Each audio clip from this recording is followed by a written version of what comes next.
Lecture सुनने से पहले हमारे चैनल को सब्सक्राइब करें और बेल के निशान पर प्रेस करें ताकि हमारे लेक्चर्स के नोटिफिकेशंस आप तक बर वक्त पहुँचते रहें। बिस्मिल्लाहिर्रहमानिर्रहीम। डियर स्टूडेंट्स, अस्सलाम वालेकुम। आज हम स्टार्ट करने लगे हैं एफएससी पार्ट फर्स्ट का पहला chapter basic concepts. Basic concepts में बेसिक थिंग इज़ एटम, उसको डिफाइन करते हैं।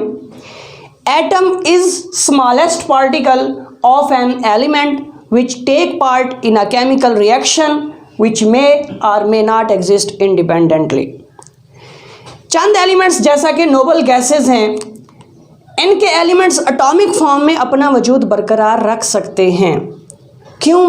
क्योंकि इन एलिमेंट्स के एटम्स के वैलेंस शेल के इलेक्ट्रॉन कंप्लीट होते हैं, यानी इनका ऑक्टेट और डुप्लेट मुकम्मल होता है। इसी तरह से हाइड्रोजन, ऑक्सीजन और नाइट्रोजन की तरह के एलिमेंट्स इंडिपेंडेंटली एग्जिस्ट नहीं कर सकते। क्यों नहीं कर सकते? क्योंकि इन एलिमेंट्स के एटम्स के वैलेंस शेल के इलेक्ट्रॉन कंप्लीट नहीं होते, मीन इनका डुप्लेट और ऑक्टेट मुकम्मल नहीं होता। तो ये अपना डुप्लेट और ऑक्टेट मुकम्मल करने के लिए दूसरे एटम्स के साथ केमिकली कंबाइन होते हैं और फिर जाके ये इंडिपेंडेंटली एग्जिस्ट करते हैं। इसकी हिस्ट्री की तरफ चलते हैं तो लॉन्ग टाइम अगो ये सोचा जाता था कि मैटर जो है वो सिंपल इंडिविजिबल पार्टिकल से मिलकर बना हुआ है। इसी तरह से ग्रीक फिलोसोफर्स ने भी यही कहा कि अगर मैटर को डिवाइड किया जाए तो स्मॉलेस्ट पार्टिकल्स हमें हासिल होते हैं। वो स्मॉलेस्ट पार्टिकल्स इंडिविजिबल है, मीन ये नाकाबिले तकसीम है, इनको डिवाइड नहीं किया जा सकता।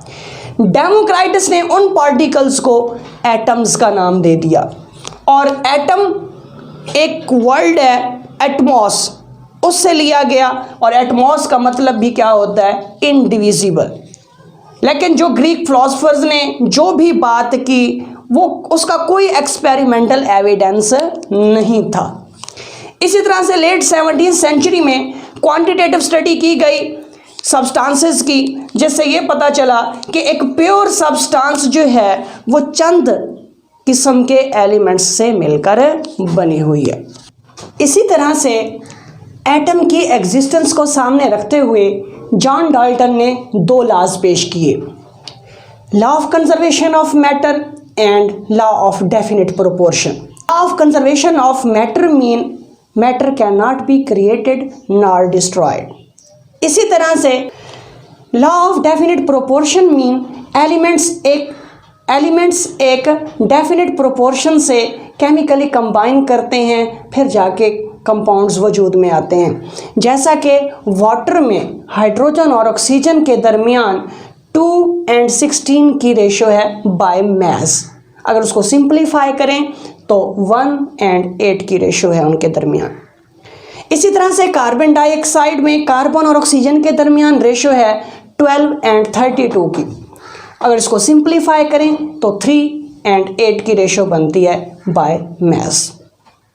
जॉन डाल्टन ने एटॉमिक थ्योरी भी पेश की, जिसका मेन पोस्टुलेट ये है, all matter is composed of atoms of different elements which differ in their properties. Modern researchers ने हमें बताया कि atom is not indivisible, atom is divided in सब एटॉमिक पार्टिकल्स। वो सब एटॉमिक पार्टिकल्स कौन से हैं जो एटम के अंदर एग्जिस्ट करते हैं? वो हैं electron, proton, neutron, hyperon, neutrino, anti neutrino etcetera. More than 100 particles एक एटम के अंदर एग्जिस्ट करते हैं, लेकिन उनमें इलेक्ट्रॉन, प्रोटॉन और न्यूट्रॉन को फंडामेंटल पार्टिकल्स का नाम दिया जाता है। फंडामेंटल पार्टिकल्स मीन बुनियादी पार्टिकल्स। उसके बाद जे बर्ज़िलियस ने उन एलिमेंट्स के एटॉमिक मासेस दरियाफ्त किए और उन एलिमेंट्स को सिंबल के ज़रिए जाहिर करने का सिस्टम भी मुतारिफ करवाया। ये थी हिस्ट्री एटम की। उसके बाद है जी एविडेंस ऑफ एटम, यानी एटम का सबूत। कैसे पता चलता है कि मैटर एटम्स पर मुश्तमिल है? उसके लिए इलेक्ट्रॉन माइक्रोस्कोप इस्तेमाल की जाती है, क्योंकि इलेक्ट्रॉन माइक्रोस्कोप एटम के बराबर के ज़रात को भी ऑब्जर्व करवा सकती है।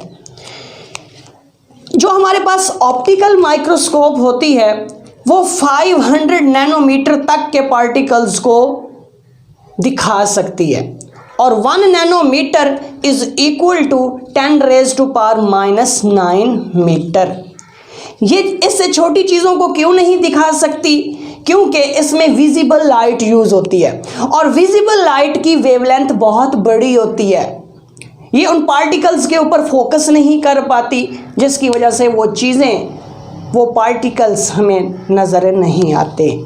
लेकिन इलेक्ट्रॉन माइक्रोस्कोप में इलेक्ट्रॉन बीम यूज़ होती है, जिसकी वेवलेंथ बहुत ही स्मॉल होती है। वो छोटी सी छोटी चीज़ों के ऊपर भी फोकस करके उसको दिखा सकती है।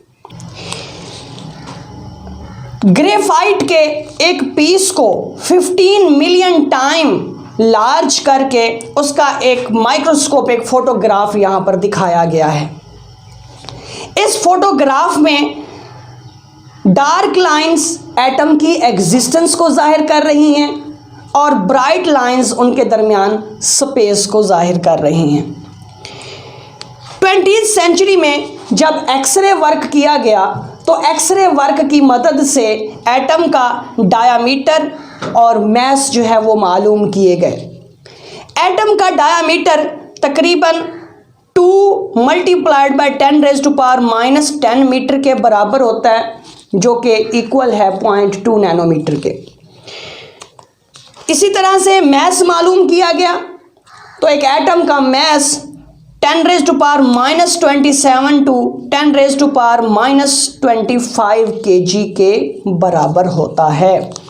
लेकिन एटम के मास का SI यूनिट AMU है, एटॉमिक मास यूनिट, और 1 AMU is equal to 1.661 × 10⁻⁻27 kg। अगर एक स्टूडेंट ये इमेजिन करना चाहता है कि एटम कितना बड़ा है, तो वो जस्ट इतना इमेजिन कर ले कि एक फुल स्टॉप में 2 मिलियन एटम्स होते हैं।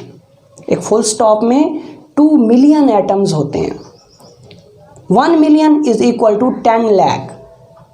इट मीन्स 20 लाख एटम एक फुल स्टॉप में मौजूद होते हैं। Thank you.